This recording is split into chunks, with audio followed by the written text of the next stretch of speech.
IPL 2025లో ఒక high voltage మ్యాచ్కి రంగం సిద్ధమైంది. ఈ రోజు లక్నో వేదికగా రాయల్ ఛాలెంజర్స్ బెంగళూరు మరియు సన్ రైజర్స్ హైదరాబాద్ ఈ రెండు జట్లు తలపడబోతున్నాయి. రెండు జట్ల మధ్య మ్యాచ్ అంటే హైప్ ఎలా ఉంటుందో నేను ప్రత్యేకంగా చెప్పనవసరం లేదు. మెయిన్గా 2016 సంవత్సరం ఫైనల్ మ్యాచ్ దగ్గర నుండి ఈ రెండు జట్ల మధ్య రైవల్రీ స్టార్ట్ అయింది. అనేది ఇప్పటికీ చాలా ఇంటెన్సిఫైయింగ్గానే కంటిన్యూ అవుతుంది. దీంతో మరోసారి అయితే ఈ రెండు జట్ల మధ్య ఒక హై ఇంటెన్సిటీ మ్యాచ్ ఉండబోతుంది. పర్టికులర్గా ఆర్సీబీ టీంకి చూసుకుంటే ఈ మ్యాచ్ చాలా ముఖ్యం. ఎందుకంటే నిన్నే చూసాం Gujarat Titans team Lucknow team మీద ఓడిపోయింది. విచ్ మీన్స్ ఆర్సీబీ టీం ఈ మ్యాచ్లో గెలిస్తే పాయింట్స్ టేబుల్లో టాప్లోకి వెళ్ళిపోతారు. At the same time top 2లో వాళ్ళ పొజిషన్ చాలా వరకు కన్ఫర్మ్ అయిపోద్ది. మిగిలిన వాళ్ళు ఇప్పుడు టాప్ 2 స్పాట్ కోసం మరీ ఎక్కువగా కష్టపడిన అవసరం లేదు. అంటే నెట్ రన్ రేట్ పెంచుకోవడం కోసం భారీ విక్టరీస్ కొట్టవలసిన పని లేదు.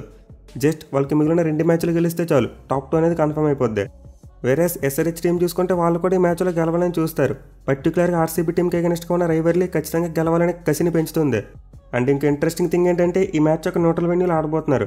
అది కూడా ఎస్ఆర్హెచ్ టీం తమ లాస్ట్ మ్యాచ్ని చివరిగా ఈ గ్రౌండ్లో నాటి గెలిచారు. లక్నో వేదికగా జరబోయే మ్యాచ్లో అయితే ఎస్ఆర్హెచ్ టీం చాలా కాన్ఫిడెంట్గా బరిలోకి దిగుతుంది. మెయిన్లీ వాళ్ళు ఏడాది ఒక స్లోగన్తో బరిలోకి దిగారు.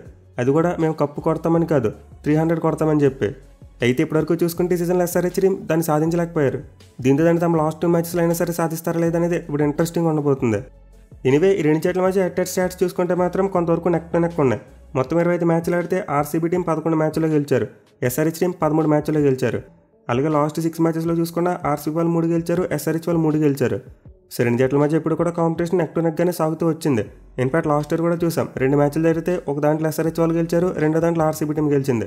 పైగా ఈ మ్యాచ్ చూసుకుంటేనే ఒక న్యూట్రల్ వెన్యూలో ఆడబోతున్నారు. అంటే నెక్ టు నెక్ ఫైట్ ఇంకా పీక్స్కి వెళ్ళిపోతుంది. బట్ ఎనివే టెక్నికల్గా చూసుకుంటే మాత్రం ఈ మ్యాచ్ వరకు ఈ గ్రౌండ్ ఆర్సీబీ టీంకి హోమ్ గ్రౌండ్ ఉండబోతుంది. ఎందుకంటే బెంగళూరులో జరగాల్సిన మ్యాచ్నే బ్యాడ్ వెదర్ కారణంగా ఇక్కడికి షిఫ్ట్ చేశారు. టెక్నికల్లీ ఈ మ్యాచ్లో లక్నో గ్రౌండ్ అయితే RCB team home ground. And ఈ గ్రౌండ్ యొక్క పిచ్ రిపోర్ట్ చూసుకుంటే లాస్ట్ మ్యాచ్లో చూసాం భారీ స్కోర్లు వచ్చాయి. SRH team Lucknow team set చేసిన 200+ టార్గెట్ని చేసి పాడేశారు. In fact for the first time ఈ గ్రౌండ్లో 200+ టార్గెట్ని చేశారు. ఈ మ్యాచ్ ముందు వరకు చూసుకుంటే లక్నో గ్రౌండ్లో ఏడాది ఎక్కువ స్కోర్లు రాలేదు. 200 స్కోర్ ఒక్కసారి మాత్రం వచ్చిందని చెప్పుకున్నాం. కానీ లాస్ట్ ఒక్క మ్యాచ్లో మాత్రం 2 సార్లు 200+ టోటల్స్ చూసాం. దీంతో మ్యాచ్ కోసం మరోసారి మనం ఒక మంచి బ్యాటింగ్ ఫ్రెండ్లీ వికెట్ని ఎక్స్పెక్ట్ చేయవచ్చు. పర్టికులర్గా రెండు జట్ల మధ్య ఎప్పుడు మ్యాచ్ జరిగినా సరే రన్ పేస్ చూస్తూ ఉంటాం. మోస్ట్లీ లక్నో పిచ్ అయితే మరోసారి బ్యాట్స్మెన్కి ఎక్కువ అనుకూలంగా ఉండొచ్చు. బట్ అలా అని చెప్పి పూర్తిగా బెల్ట్ అని కూడా చెప్పలేం. లిటిల్ బిట్ బౌలర్స్ కూడా హెల్ప్ ఉంటుంది. మెయిల్ హిస్టారిక్గా చూసుకుంటే ఈ గ్రౌండ్లోనే పిచ్చెస్కి ఎప్పుడు కూడా స్లోనెస్ ఉంటుంది. దీంతో పేస్ బౌలర్స్ ఎవరైతే పేస్ వేరియేషన్ చేస్తారో అలాగే స్పిన్నర్స్ ఎవరైతే మంచి లైన్ అండ్ లెంత్ వేస్తారో వాళ్ళకైతే ఖచ్చితంగా హెల్ప్ ఉంటుంది. ఇక ఈ గ్రౌండ్ యొక్క స్టాట్స్ విషయానికి వస్తే ఇప్పటివరకు మొత్తం 20 ఐపీఎల్ మ్యాచెస్ జరిగాయి. అండ్ 20 మ్యాచ్లో ఫస్ట్ బ్యాటింగ్ చేసిన టీం 8 మ్యాచ్లు గెలిస్తే చేసిన టీమ్స్ 11 మ్యాచ్లు గెలిచాయి. అలాగే గ్రౌండ్లో ఫస్ట్ ఇన్నింగ్స్ యావరేజ్ స్కోర్ చూసుకుంటే 170 రన్స్కి ఉంది. క్లియర్లీ స్టాట్స్ పడి చూసుకుంటే చేసిన టీమ్స్కి అడ్వాంటేజ్ కనిపిస్తుంది. ఇన్ఫాక్ట్ ఏడాది చూసుకుని ఇప్పటివరకు గ్రౌండ్లో 4 మ్యాచ్లో 5 సార్లు చేసిన టీమ్సే గెలిచాయి. ఒక్కసారి మాత్రమే ఫస్ట్ బ్యాటింగ్ చేసిన టీం గెలిచింది. దీంతో ఆబ్వియస్లీ ఈ మ్యాచ్లో టాస్ అనేది చాలా ఇంపార్టెంట్గా మారిపోతుంది. ఇన్ఫాక్ట్ ఎవరైతే టాస్ గెలుస్తారో వాళ్ళకి ఎక్కువ అడ్వాంటేజ్ ఉండేందుకు అవకాశాలు ఉంటాయి. ఇక ఈ గ్రౌండ్లో రెండు జట్ల రికార్డ్ విషయానికి వస్తే ఇప్పుడు కూడా ఫేస్ ఆఫ్ జరగలేదు. బట్ ది ఫస్ట్ టైం రెండు జట్లు ఈ గ్రౌండ్లో తలపడబోతున్నాయి. బట్ వేరే మ్యాచెస్లో చూసుకుంటే మాత్రం ఆర్సీబీ టీం ఒక మ్యాచ్ ఆడారు లక్నోతో అండ్ ఆ మ్యాచ్లో గెలిచారు. అలాగే ఎస్ఆర్హెచ్ టీం చూసుకుంటే ఈ గ్రౌండ్లో 2 మ్యాచ్లు ఆడారు ప్రీవియస్గా అండ్ రెండింటిలో ఒకటి గెలిచారు, ఒకటి ఓడిపోయారు. రెండు జట్లకైతే ఈ గ్రౌండ్ ఆడిన ఎక్స్పీరియన్స్ మరీ ఎక్కువగా లేదు. దీనివల్ల ఒక మంచి టైట్ కాంపిటీషన్ మనం ఎక్స్పెక్ట్ చేయవచ్చు. ఇక ఈ మ్యాచ్ యొక్క వెదర్ రిపోర్ట్ విషయానికి వస్తే వర్షం పడడానికి ఏమీ లేదు. మనమైతే ఫుల్ మ్యాచ్ను ఎటువంటి బ్రేక్స్ లేకుండా చూసేందుకు అవకాశాలు ఉన్నాయి. ఇక టీమ్స్ విషయానికి వస్తే ఆర్సీబీ టీం అయితే చాలా మంచి ఫామ్లో ఉన్నారు. పర్టికులర్గా ఈ ఏడాది 20 మ్యాచెస్లో అద్భుతంగా పెర్ఫామ్ చేస్తున్నారు. వాళ్ళైతే హోమ్ గ్రౌండ్లో తడబడుతున్నారు కానీ బయట గ్రౌండ్లో పెద్దగా తడబడట్లేదు. ఇన్ఫాక్ట్ ఈ మ్యాచ్ బెంగళూరు నుండి ఇక్కడికి షిఫ్ట్ అవ్వడం చాలా వరకు వాళ్ళకి మంచి అని చెప్పుకోవచ్చు. ప్రజెంట్ అయితే ఆర్సీబీ టీం ఓవరాల్గా చూసుకుంటే చాలా మంచిగా పెర్ఫామ్ చేస్తుంది. మెయిన్ వాళ్ళ బౌలర్స్ దగ్గర నుండి ఆ కన్సిస్టెంట్ పెర్ఫార్మెన్స్ చూడగలుగుతున్నాం. అండ్ బ్యాటింగ్లో చూసుకున్న ఓపెనర్స్ ఇద్దరు కూడా అద్భుతమైన ఫామ్లో ఉన్నారు. మెయిన్ విరాట్ కోహ్లీ గతంలో ఎస్ఆర్హెచ్కి అగెన్స్ట్గా మంచి ఇన్నింగ్స్ ఆడడం చూసాం. అలాగే ఫిల్ సాల్ చూసుకుని ఏడాది మంచిగానే రన్స్ కొడుతున్నాడు. డెఫినెట్లీ మరోసారి అయితే ఆర్సీబీ టీంకి వాళ్ళ ఓపెనింగ్ కాంబినేషన్ చాలా కీలకంగా మారబోతుంది. బట్ తర్వాత చూసుకుంటే మాత్రం వాళ్ళ బ్యాటింగ్ ఆటలో ఒక మార్పు చూడబోతున్నాం. దేవదత్ పడిక్కల్ అందుబాటులో లేడు. దీంతో అతని ప్లేస్లో మయాంక్ అగర్వాల్ని తీసుకొచ్చేందుకు ఎక్కువ అవకాశాలు ఉన్నాయి. లేదు యంగ్స్టర్ని ఆడించాలనుకుంటే స్వస్తిక్ చక్రాన్ని ట్రై చేయొచ్చు. ఈవెన్ వాళ్ళ దగ్గర మనోజ్ బాండికల్ లాంటి ప్లేయర్ కూడా ఉన్నాడు. బట్ నేనైతే మోస్ట్లీ ఎక్స్పీరియన్స్ ఉన్న మయాంక్ అగర్వాల్ కోసమే వెళ్తారనుకుంటున్నా. ఆర్సీబీ టీం అయితే మిగిలిన 2 మ్యాచ్లు నెంబర్ 3 స్పాట్ని సెట్ చేసుకోవడానికి గట్టిగా ట్రై చేయాలి. అదర్వైజ్ ప్లే ఆఫ్స్లో చాలా ఇబ్బంది పడే అవకాశాలు ఉంటాయి. ఇన్ఫాక్ట్ ఈ నెంబర్ 3 స్పాట్ మాత్రమే కాదు, వాళ్ళ కెప్టెన్ పటిడార్ మరియు జితేష్ శర్మ ఇద్దరు కూడా మరీ అంత గొప్ప ఫామ్లో లేరు. ఎస్పెషల్లీ పటిడార్ గత 5 మ్యాచ్లో చాలా పూర్గా పెర్ఫామ్ చేశాడు. ఇన్ఫాక్ట్ అతని స్ట్రైక్ రేట్తో పాటు యావరేజ్ కూడా చాలా దారుణంగా పడిపోయాయి. ఆర్సీబీ కెప్టెన్ పటిడార్ ఎలా అయినా సరే ఈ మ్యాచ్లో కంబ్యాక్ చేయాలి. మీరు లాస్ట్ ఇయర్ ఎస్ఆర్హెచ్కి అగెన్స్ట్గా అతను ఒక మంచి ఇన్నింగ్స్ ఆడాడు. In fact man of the match award కూడా గెలుచుకున్నాడు.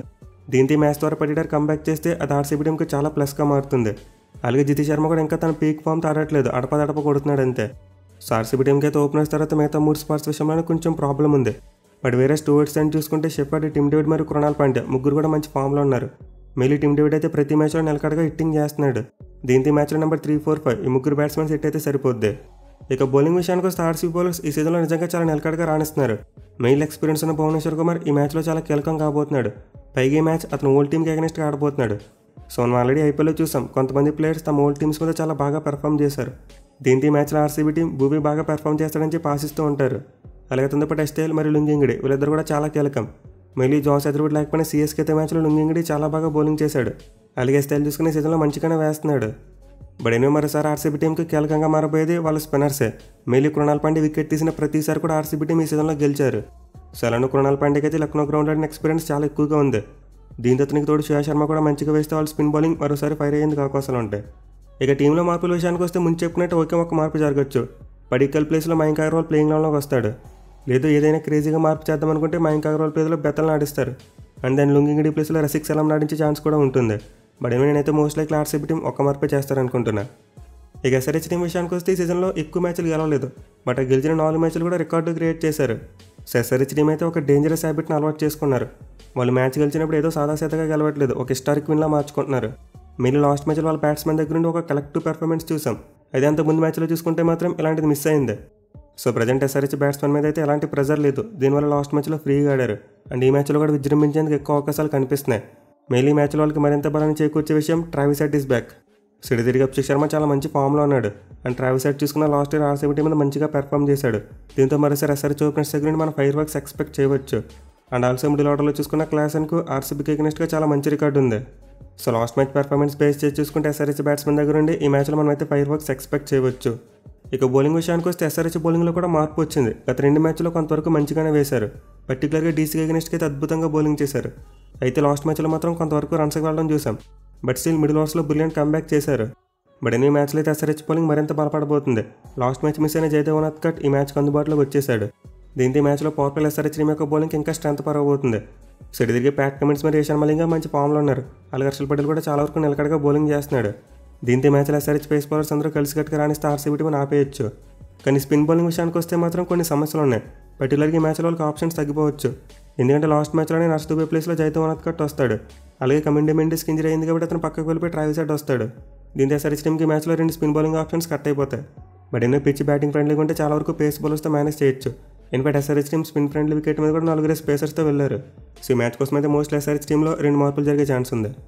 ఇక ఈ మ్యాచ్లో ప్లేయర్ బ్యాటిల్స్ విషయానికి వస్తే మరీ అంత హెవీ బ్యాటిల్స్ ఏమీ లేవు. అంటే గతంలో ఎక్కువసార్లు తలపడే మ్యాచ్అప్స్ అయితే లేవు. బట్ మనమైతే పవర్ ప్లేలో చాలా ఇంట్రెస్టింగ్ బ్యాటిల్స్ చూడబోతున్నాం. Mainly Virat Kohli versus Pat Cummins ఇది ఒక ఓజీ బ్యాటిల్ అని చెప్పుకోవచ్చు. సో ఇద్దరి మధ్య టెస్ట్ మరియు వన్డే ఫార్మాట్లో ఎన్నోసార్లు బ్యాటిల్స్ చూసాం. కానీ T20 ఫార్మాట్లో మాత్రం ఎక్కువగా విరాట్ కోహ్లీ డామినేట్ చేశాడు. అతని బౌలింగ్లో 10 ఇన్నింగ్స్లో ఒక్కసారి మాత్రం అవుట్ అయ్యాడు. అండ్ యావరేజ్ 66 ఉంది. ఈవెన్ స్ట్రైక్ రేట్ కూడా 135 వరకు ఉంది. సో హిందీ మ్యాచ్లో ప్యాట్ కమిన్స్ పవర్ ప్లేలో విరాట్ కోహ్లీని ఎలా అవుతాడు అనేది చాలా ఇంట్రెస్టింగ్గా ఉండబోతుంది. ఇక other side of power play చూసుకుంటే అభిషేక్ శర్మ వర్సెస్ ఎస్టేల్ ఇది కూడా చాలా ఇంపార్టెంట్ బ్యాటిల్. ఇన్ఫాక్ట్ ఎస్టేల్ ప్రీవియస్గా అభిషేక్ను 2 టైమ్స్ అవుట్ చేశాడు. దీంతో ఆర్సీబీ టీం పవర్ ప్లేలో కొత్త బాల్ ఎస్టేల్కి ఇచ్చే ప్రయత్నం చేయాలి. అలాగే ట్రావిస్ హెడ్ మరియు భూమి మధ్య కూడా ఒక మంచి బ్యాటిల్ అయితే చూడొచ్చు. ప్రీవియస్ వీళ్ళిద్దరు ఒకే టీం తరపున ఆడారు కాబట్టి పెద్దగా ఫేస్ ఆఫ్ అయితే జరగలేదు. ఈవెన్ వీరితో పాటు పవర్ ప్లేలో ఫిల్ సాల్ట్ మరియు జయదేవ్ ఉనద్కట్ మధ్య కూడా ఒక మంచి బ్యాటిల్ చూడొచ్చు. ఇన్ఫాక్ట్ అతను ఒక లెఫ్ట్ ఆర్మ్ సీమర్ కాబట్టి విరాట్ కోహ్లీకి అగెనిస్ట్గా కూడా మంచి బ్యాటిల్ ఉండబోతుంది. ఇక మిడిల్ ఓవర్స్లో చూసుకుంటే క్లాసన్ వర్సెస్ కృణాల్ పాండ్యా ఇదైతే ఎక్సలెంట్ బ్యాటిల్. మెయిలీ ప్రీవియస్గా ఇద్దరు ఒక్క ఇన్నింగ్స్లో మాత్రమే తలపడ్డారు. అండ్ ఒక్క ఇన్నింగ్స్లో కృణాల్ పాండ్యా 6 బంతులు వేసి 3 పరుగులు మాత్రం ఇచ్చాడు. బట్ అఫ్కోర్స్ అవుట్ అయితే చేయలేకపోయాడు. సో ప్రజెంట్ ఇద్దరు ప్లేయర్స్ మంచి ఫామ్లో ఉన్నారు కాబట్టి ఒక టాప్ మ్యాచ్ బ్యాటిల్ని ఎక్స్పెక్ట్ చేయవచ్చు. ఇక చివరిగా డెత్ ఓవర్స్లో Tim David versus Harshal Patel ఇది కూడా ఒక ఫైరీ బ్యాటిల్. మెయిలీ గతంలో చూసుకుంటే హర్షల్ పటేల్ డేవిడ్ని డామినేట్ చేశాడు. 4 ఇన్నింగ్స్లో 2 టైమ్స్ అవుట్ చేశాడు. అది కూడా స్ట్రైక్ రేట్ మంచిగా ఉన్నప్పటికీ యావరేజ్ 12 మాత్రం ఉంది. సో దీంతో ఈ మ్యాచ్లో టిమ్ డేవిడ్ పటేల్కి అగెనిస్ట్గా ఎలాంటి ప్లాన్తో వస్తారనేది కూడా చాలా ఇంట్రెస్టింగ్ ఉండబోతుంది. ఎనివే ఈ మ్యాచ్లో అయితే 2 జట్లకు పవర్ ప్లే చాలా కీలకంగా మారబోతుంది. పర్టికులర్గా ఆర్సీబీ టీంకు వాళ్ళకి పవర్ ప్లేలో మంచి స్టార్ట్ వచ్చినప్పుడే భారీ స్కోర్ వస్తుంది. అలాగే ఎస్ఆర్హెచ్ టీంకి చూసుకున్నా కాస్త సేమ్ స్టోరీ.